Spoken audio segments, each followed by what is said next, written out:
Merci de vous être déplacés aussi nombreux aujourd'hui pour ce meeting du NPA.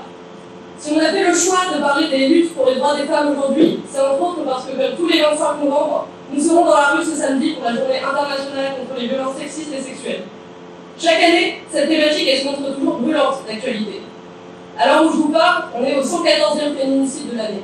Mais rien ne change et on continue de compter nos morts.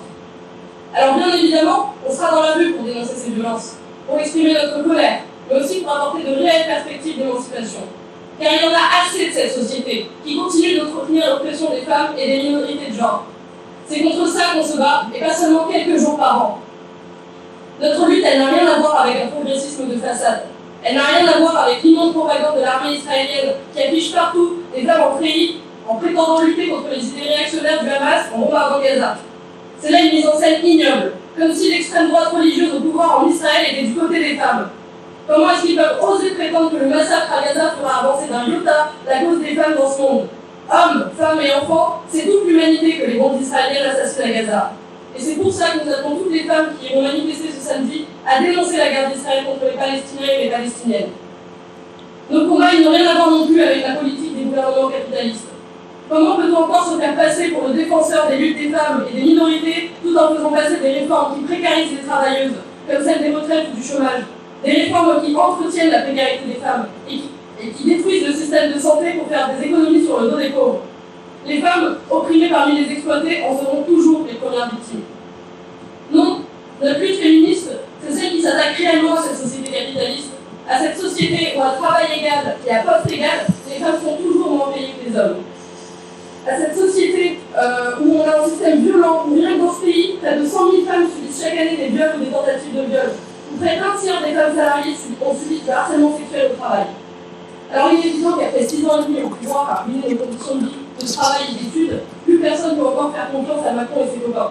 On réduire notamment les violences et améliorer nos conditions. Au sommet de l'État, il y a des violeurs qui sont encore tout permis. Comme ce sénateur centriste qui voulait gronder une députée macroniste pour la violer. Et on lui a juste gentiment demandé de démissionner de quelques responsabilités officielles, alors même qu'il est mis en examen avec des preuves accablantes. Il faut bien dire que c'est une surprise pour personne ici. Au gouvernement, non seulement on ne fait rien contre l'épidémie des violences sexistes qui pourrissent la vie des femmes, mais en plus on les encourage en soutenant les ministres et les autres politiciens qui sont accusés de viol. En soi, le casting ministériel il constitue tout un programme. Le problème il vient du gouvernement, alors il faut le dégager. Et même aller plus loin, le problème il vient de cette société. Alors renversons-la.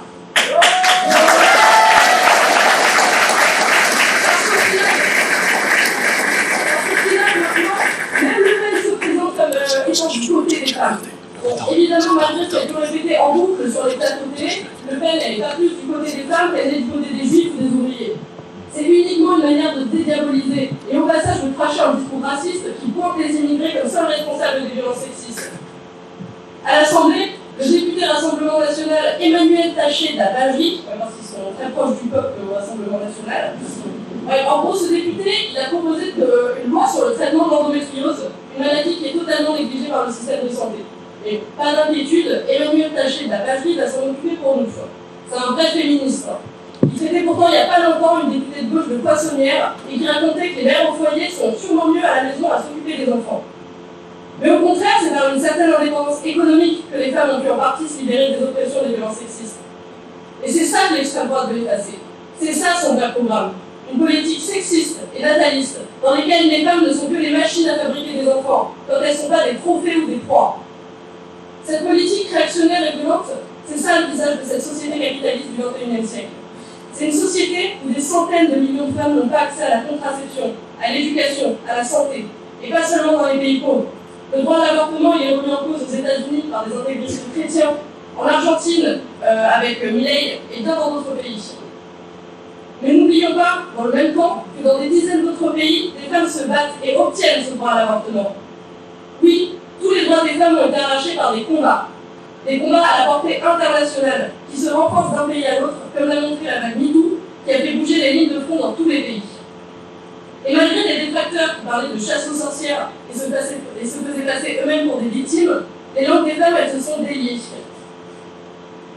La honte des victimes s'est transformée en colère.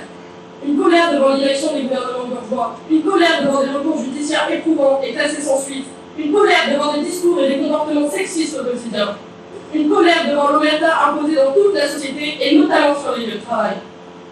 Et il reste encore du boulot, parce que si la parole elle se libère à l'échelle des entreprises, le nombre de saisines des prud'hommes pour violence de genre ne cesse de baisser. Voilà les faiblesses de cette dite justice sociale qui mène les victimes à accepter des issues dites amiables et à ne pas faire sortir les affaires des boîtes. MeToo, c'était Twitter il y a 6 ans. Aujourd'hui, c'est X, avec Elon Musk et les masculins qui déversent leur haine misogyne. Aujourd'hui, rien n'est acquis pour les femmes sur cette planète. Dans ce monde capitalisé du XXIe siècle, les préjugés, les traditions et les comportements sexistes ne reculent pas sans résistance. Et pas seulement dans l'Afghanistan des talibans. C'est aussi le cas dans les pays les plus riches, comme on a dit, qui se prétendent pourtant avancer sur le chemin de la libération des femmes. Dans cette société, tout est lié. Le système capitaliste montre chaque jour ses limites. Une justice bourgeoise incapable, des textes de loi qui s'empilent sans effet. Alors oui, l'égalité dans le droit, mais la précarité et la violence dans les faits. Sans parler de la misère et de la guerre, dont les premières victimes sont toujours les femmes. Que cela soit le genre, l'État ou le capitalisme, nous, on veut tout détruire.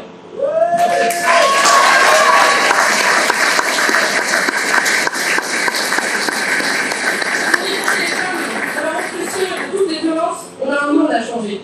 De l'Iran au Bangladesh, les femmes sont presque tout le temps en première ligne dans les luttes. Alors il faut les pousser le plus loin possible, pour qu'elles renversent toute cette société pourrie jusqu'à la moelle par le sexisme et l'exploitation. Il n'y aura pas d'émancipation des femmes sans révolution. Et pour les femmes comme pour l'ensemble de l'humanité, il y a urgence. Urgence d'une révolution.